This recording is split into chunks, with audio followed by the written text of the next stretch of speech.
Le GAEC Fliguer, converti en agriculture biologique depuis 2011, possède un atelier de poulets de chair, un autre de poules pondeuses et exploite une trentaine d'hectares de surface agricole en maïs grain, triticale pois, lentilles et pommes de terre. En 2014, un atelier de transformation de pommes de terre est installé sur l'exploitation. Les frites fraîches du Sungo voient alors le jour. L'idée elle est venue de créer la valeur ajoutée sur l'exploitation et de répondre à une demande du consommateur, à une attente.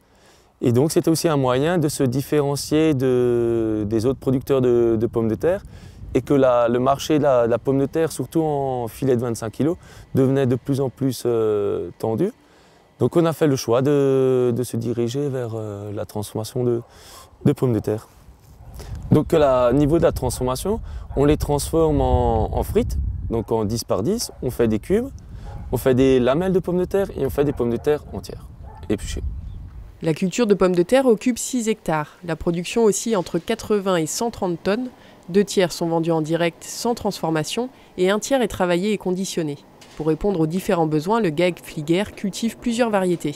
On a une pomme de terre primeur qui est de la Dora et ensuite on a de la Mona Lisa et de l'agréable pour faire en chair tendre. En chair ferme, on a de la gourmandine et de la Charlotte. Et ensuite, on a pour avoir un créneau fritable, on a de la désirée, de la rouge. L'atelier de transformation nécessite 2 salariés, voire 3 en période de grosse commande. Les frites fraîches et autres pommes de terre épluchées et en sachets sous vide sont vendues sur les marchés à des restaurateurs locaux et à des cantines scolaires du secteur. Ce dernier créneau a progressivement gagné en importance à la faveur d'une réglementation nationale favorable. On les retrouve sur nos marchés, donc à Riedisheim, à Wittenheim, à Mulhouse. On les retrouve également sur les magasins de producteurs, à Spechbach, à Rölisheim, à Wesserlin. Et on les trouve également au Hall de Cernay. Les collèges avec qui on travaille sont dans un périmètre de 10 à 15 km de l'exploitation. Et on va dire qu'on est en moyenne entre 5 à 10 collèges et on a également entre 4 et 5 restaurants.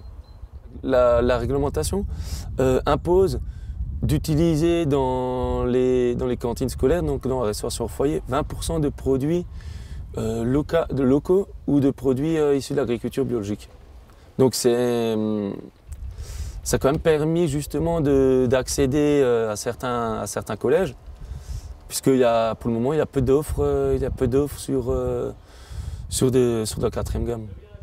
En mai 2016, le GAEC a subi un incendie ravageant la chambre froide, la ligne de conditionnement et une partie de poussinière. Du coup, le stockage des patates est actuellement disséminé sur 3 sites, mais un nouveau bâtiment devrait bientôt sortir de terre pour assembler l'atelier pommes de terre en un seul lieu, mais aussi pour stocker du matériel. L'autre grand projet d'exploitation concerne la création d'un nouveau bâtiment de poulets de chair d'une surface de 800 mètres carrés divisé en 6 box indépendants.